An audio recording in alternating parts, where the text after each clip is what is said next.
आपका फिर से स्वागत है। मैं विवेक बिंद्रा, मोटिवेशनल स्पीकर। आज एक ऐसे आदमी की बात करूंगा जो आपके दिल में मोटिवेशन की आग लगा सकता है। इसका नाम है माइकल फेल्प्स।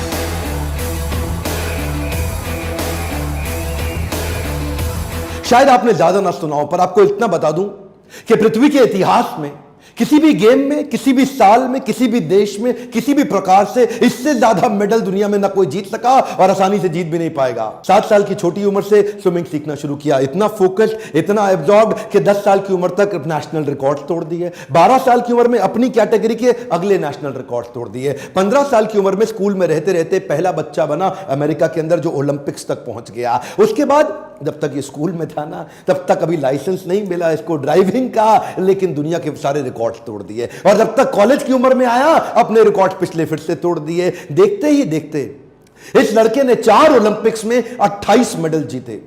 एक हमारा देश भी है ना प्यारा, भारत देश, इसने 24 ओलंपिक्स में 28 मेडल जीते। 1985 में बाल्टीमोर अमेरिका में इसका जन्म हुआ। 2004, 8, 12 और 16 चारों ओलंपिक्स में सबसे ज्यादा मेडल जीतने वाला पृथ्वी में एक ही इंसान बना। आज तक के इतिहास में इसको बोला जाता है most decorated Olympian in the planet earth. Decorated Olympian को जरा मैं हिंदी में अपने देश में समझा देता हूं। मैं डेकोरेटेड ओलंपियन का मतलब आभूषित, आभूषणों से सुसज्जित, आभूषित, डेकोरेटेड। और कौन से आभूषण? गोल्ड मेडल के आभूषण। इतने गोल्ड मेडल एक इंसान एक ही गेम में कभी दुनिया में नहीं ले सका। 2004 से 8 के बीच में वो 4 साल जो उसने चाइना में बीजिंग ओलंपिक के लिए प्रैक्टिस करी थी, उस प्रैक्टिस को देख के दुनिया इसको पागल कहती थी। एक्चुअली 1972 में, कई साल पहले, मार्क स्पिट्ज ने एक वर्ल्ड रिकॉर्ड बनाया था। स्विमिंग के अंदर एक ही बार में 7 गोल्ड मेडल जीत गया था। स्विमिंग, हर प्रकार के स्विमिंग के फॉर्मेट में 7 गोल्ड मेडल एक साल में, एक ओलंपिक में एक आदमी के द्वारा जीते जाना। उसके बाद वो सबने मान लिया कि अब इस रिकॉर्ड को कभी नहीं तोड़ा जा सकता, लेकिन इसने अनाउंस कर दिया मैं तोड़ूंगा। और वो उसके लिए मार्क स्पिट्ज 4 साल तक 8 घंटा रोज ट्रेनिंग करते थे, ये 4 साल तक 12 घंटा रोज ट्रेनिंग करते थे। 100 किलोमीटर हर हफ्ते, 15 किलोमीटर पर डे, और 100 मीटर 50 सेकंड के अंदर कर लेना। छोटी उम्र से ही बाउंड्री लेस थिंकिंग, ढक्कन तो था नहीं सर पे, इतना बाउंड्री लेस थिंकिंग कि सारे रिकॉर्ड्स ढूंढता था। स्विमिंग में जितने भी प्रकार के रिकॉर्ड्स बने हैं उनको सामने पेपर पे लाता था, प्लान करता था और उस रिकॉर्ड को तैयारी के साथ तोड़ देता था। उस रिकॉर्ड को तोड़ने के बाद जो नया रिकॉर्ड बनाता उसको फिर से तोड़ देता था, और उसके बाद जो नया रिकॉर्ड बनाता उसको फिर से तोड़ देता था। अपने रिकॉर्ड बना के अपने ही रिकॉर्ड को तोड़ तोड़ के इतने रिकॉर्ड बना लिए कि यह भी एक रिकॉर्ड बन गया कि इतने रिकॉर्ड कोई कैसे बना सकता है। केवल इसके रिकॉर्ड्स बताना इस वीडियो के अंदर मेरा मकसद नहीं है। मैं तो मेरे प्यारे देशवासियों को तैयार कराना चाहता हूं कि वो कैसे ऐसी विचारधारा ला सके, वो कैसे ऐसा थॉट प्रोसेस, ऐसा एटीट्यूड, बर्निंग डिजायर क्रिएट कर सके। इतना आसान नहीं था इसका जीवन। जो उसका बचपन था बहुत संघर्षपूर्ण बीता।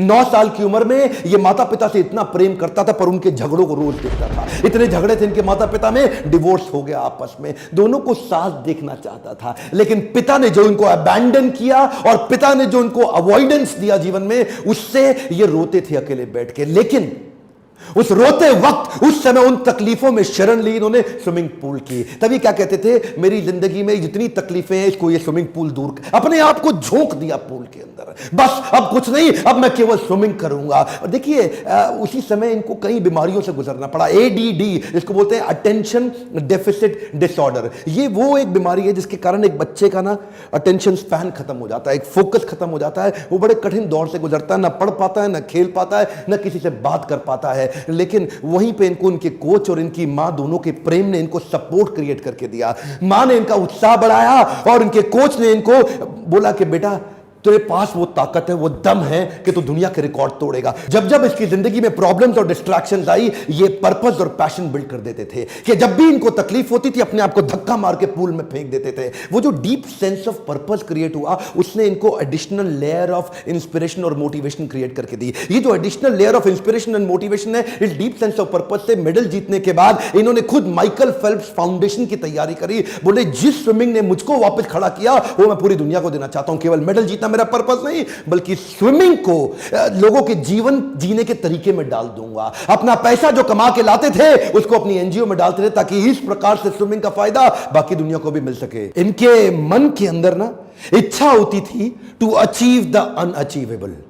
शुरू से इनके कोच ने इनको ऐसा ही ट्रेनिंग भी दिया। क्या बोले, ये जो अनवेवरिंग फोकस है ना, ये कैसे बिल्ड होगा? कान के अंदर हेलमेट में ईयरफोन लगा के सामने गॉगल्स पे न लेफ्ट देखना है न राइट देखना है, अपनी लेन के अंदर अनवेवरिंग फोकस, ना इधर ना इधर, सामने इनके। अच्छा, तब इन्होंने अनाउंस कर दिया कि मैं मार्क स्पिट्ज का रिकॉर्ड तोड़ूं। इसके कॉम्पिटिटर इयान थॉर्प ने इसका बहुत मजाक उड़ाया एक्चुअली, क्योंकि एक साल के अंदर 7 गोल्ड मेडल से ज्यादा एक ही बार में जीत जाना ये वास्तव में चुनौतीपूर्ण तो था, लगता था असंभव है, और मजाक भी इनका बहुत उड़ाया। लेकिन इन्होंने क्या किया, The negative annotation by competition will become his motivation। ये क्या कहते थे, तुम मेरी जितनी बेइज्जती कर रहे हो वो मुझे फ्यूल अप कर रहा है, वो मेरे लिए पेट्रोल की तरह, एक फ्यूल की तरह काम कर रहा है मेरी एनर्जी को बढ़ाने के लिए। ये अपने आप को ना ऑटो सजेशन देते थे, आत्म सुझाव, let's get ready for unachievable, come on come on come on, let's get ready. ये हर बार अपने आप को सुझाव देते थे, पॉजिटिव इंस्ट्रक्शन के, अनवेवरिंग माइंडसेट, हाँ let's get ready, come on come on come on come on, जोर से अपने आप को बोलते थे लेट्स गेट रेडी। 2004 में 6 मेडल तो जीत गया था,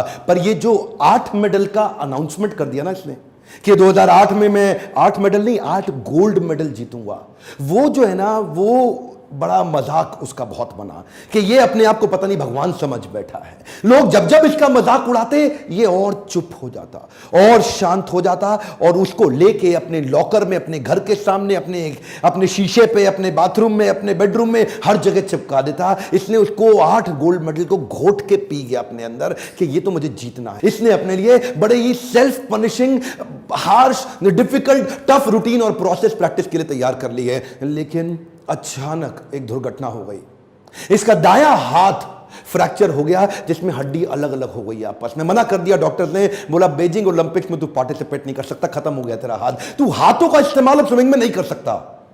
इसका तो दिमाग हिला हुआ था, बोला मैं अनाउंस कर चुका हूं, मेरे को तो बीजिंग ओलंपिक जीतना ही जीतना, और जीतना नहीं है 8 मेडल नहीं 8 गोल्ड मेडल चाहिए। लेकिन वो जो हाथ टूट गया, सबने बोला पागल है क्या, अगली बार अगले ओलंपिक्स में कर ले, जिंदा रहेगा तो करेगा ना। अच्छा, सोल्यूशन और पॉसिबिलिटीज पे इतना फोकस करता कि मन ही मन इसको एक आइडिया आया। ये डॉक्टर्स को और भगवान को धन्यवाद किया, बोला अच्छा हुआ मेरा हाथ टूट गया, अब मैं अलग प्रकार की प्रैक्टिस करूंगा, 1 साल तक केवल पांव से स्विमिंग करूंगा, वो प्रैक्टिस अपने पांव को चलाने की स्पीड पे कर डालूंगा जो कोई और नहीं कर पाता। क्यों? क्योंकि उसके साथ में हाथ भी चलता है। इसने अपने पांव से स्विमिंग कर करके इतनी एक्स्ट्रा मजबूती ला दी कि जब तक इसका हाथ रिकवर हुआ इसकी स्पीड को कोई मैच ही ना कर पाए, और वो हाथ टूटने के बावजूद बीजिंग ओलंपिक्स में ये उतरा, एक के बाद एक ये रेस जीता चला गया, हर एक में गोल्ड मेडल मिलता चला गया। और इसी के बाद आया 200 मीटर का बटरफ्लाई।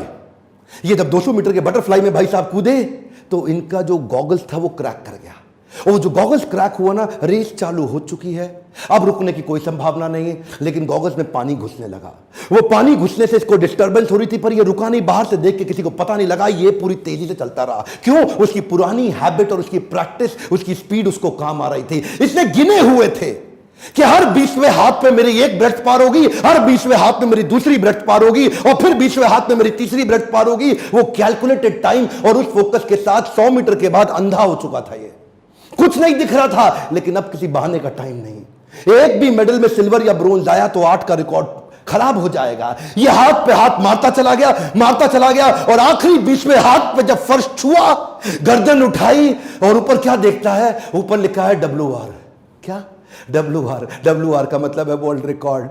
इसकी आंख में जो आंसू आया वो दुनिया ने देखा, क्योंकि ये अंधा हो चुका था, कुछ उसको दुख नहीं रहा था। और तब WR के साथ इसने 8वां गोल्ड मेडल लेकर के उस सारी चुनौतियों को prove them wrong. Come on, क्या प्रूव देम रॉन्ग। अपनी सफलताओं के चलते अब तक ये दुनिया के 5वें सबसे अमीर खिलाड़ी बन चुके थे। कई नए दोस्त आए, नए रिश्ते बने, और जो प्रेम का पुराना खोखलापन था वो पैसे से, सफलता और रिस्पेक्ट से भर नहीं जाता। शायद उसी के चलते ये उसी प्रेम और संतुष्टि की तलाश में कुछ गलत आदतों में पड़ गए, और जिसी के चलते इनको कुछ ही समय के अंदर DUI, जिसको बोलते हैं driving under the influence of intoxication, उसके चलते इनको 2 बार जेल में भी डाला गया, रिक्रिएशनल ड्रग्स के साथ पकड़ा गया, पार्टी के स्मोकिंग लॉट में इनको पकड़ा गया कई बार। ये तो वो चीजें हैं जो पूरी तरह से मीडिया कवरेज में भी आई, जेल तक इनको जाना पड़ा, इनको बैन भी लगा टेम्पररी स्विमिंग के लिए। वो सारी तकलीफों ने इनको पूरी तरह झकझोर दिया। लोगों ने इनसे पूछा कि इतनी सफलता के बाद ये फेलियर देख के कैसा लग रहा है? बोले कैसा लग रहा है? कुछ नहीं लग रहा, हो गया फेलियर, कोई बात नहीं, हो गया, इंसान हूं, मुझसे भी गलती हो सकती है, हो गया, लेकिन अब नहीं करूंगा।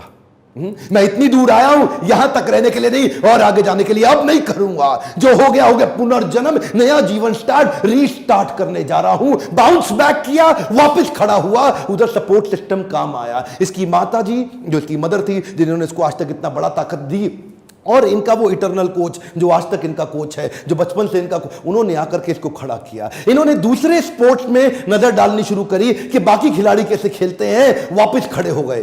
2012 में संन्यास ले चुके माइकल फेल्प्स 2014 के अंदर फिर अपने आप को खड़ा करने की कोशिश करी। Roger Federer, Rafael Nadal, Tiger Woods, ये दूसरे खेलों के खिलाड़ियों को देख के फिर से इंस्पिरेशन गैदर किया, बुरी आदतों से अपने आप को निकालने का प्रयास किया।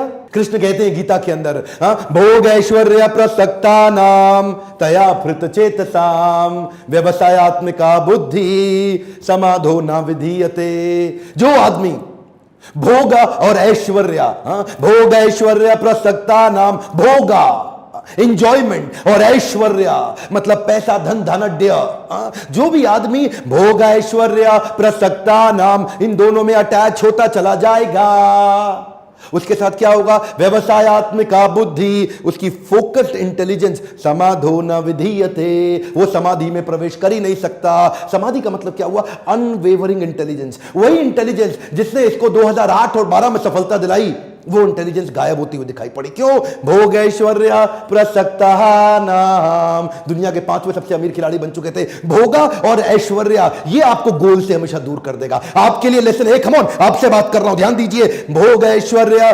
प्रसक्ता नाम, जो भी आदमी पैसा आने के बाद भोगा और ऐश्वर्य में प्रवेश कर जाता है, समाधो न विधीयते, वो समाधि में प्रवेश नहीं कर सकता। डीप एब्जॉर्प्शन खत्म हो जाएगा, फोकस्ड इंटेलिजेंस खत्म हो जाएगी। भोग ऐश्वर्या से बाहर निकले और 2016 की तैयारी करी और दोबारा 5 गोल्ड मेडल के साथ फिर से बाउंस बैक किए। दुनिया भर में ये एक ही व्यक्ति ऐसा है जो 28 में 23 गोल्ड मेडल ले लिए, 28 मेडल ओलंपिक्स में, इनके अलावा किसी के पास नहीं है। एक आंकड़ा आपको देना चाहता हूं जो थोड़ा दुखी तो करेगा पर सीख, लर्निंग बहुत बड़ी देगा। पिछले लगभग 100 सालों के अंदर हमारा पूरा भारत मिलकर के 24 ओलंपिक्स में 57 खेलों को जोड़ के, समर ओलंपिक्स, विंटर ओलंपिक्स, 57 खेलों को जोड़ के पिछले 24 ओलंपिक्स के अंदर केवल 9 गोल्ड मेडल जीत सका। ये भाई साहब अकेले, एक हम पूरा देश नहीं, अकेले 4 ओलंपिक्स के अंदर 23 गोल्ड मेडल जीत गए। हमारा पूरा देश मिलके 9,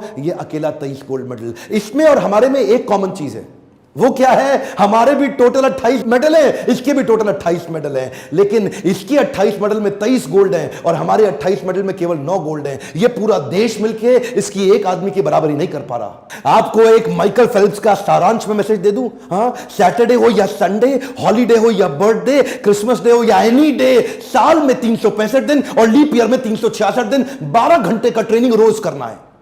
12 घंटे का ट्रेनिंग रोज करना है, कोई ऑप्शन नहीं है। और ऊपर से जो इनका कोच था ना, वो बड़ा अजीबोगरीब आदमी, उसने बड़ा कमाल कर दिया। उसने इनकी शब्दावली बदल दी, इनकी वोकैबुलरी बदल दी। इनकी वोकैबुलरी से एक वर्ड डिलीट कर दिया, वो है ना। नो वर्ड, ना वर्ड डिलीट ही कर दिया। बोला ये नहीं हो सकता, वो नहीं हो सकता, कुछ नहीं, ये हो सकता है, वो हो सकता है, सब कुछ। 365 दिन लगातार कंसिस्टेंट ट्रेनिंग, इसको बोलते हैं एक्सट्रीम डिसिप्लिन। 100 जगह पे 1 फुट गड्ढा खोदने से पानी नहीं मिलता, एक जगह पे 100 फुट गड्ढा खोदने से पानी निश्चित रूप से मिल जाता है। यही डिसिप्लिन हमारे देश को बिल्ड कराना है। इस वीडियो को एक रिक्वेस्ट कर रहा हूं, थोड़ा सा तो आपको भी करना पड़ेगा, उठा के आग की तरह फैला दो हर एक स्टूडेंट को, स्पोर्ट्समैन को और स्पोर्ट्स मिनिस्टर तक, और उस बच्चे को पहुंचा दो इस वीडियो जो आग लगा सके। अगली बार ओलंपिक्स में अगर यह वीडियो थोड़ा भी मदद कर सके तो देश का भविष्य बदलने में मेरा साथ दीजिएगा। लाइक करिए अगर आपको ऐसे वीडियो अच्छे लगते हैं, सब्सक्राइब करके बेल आइकॉन नहीं दबाया, अगला शक्तिशाली वीडियो आपसे छूट जाएगा। कमेंट बॉक्स में लिखिए अगला कौन सा वीडियो देखना चाहते हैं। मेरे साथ जुड़े रहने के लिए, हर बार वापस आके वीडियो देखने के लिए प्रेम से आपका धन्यवाद।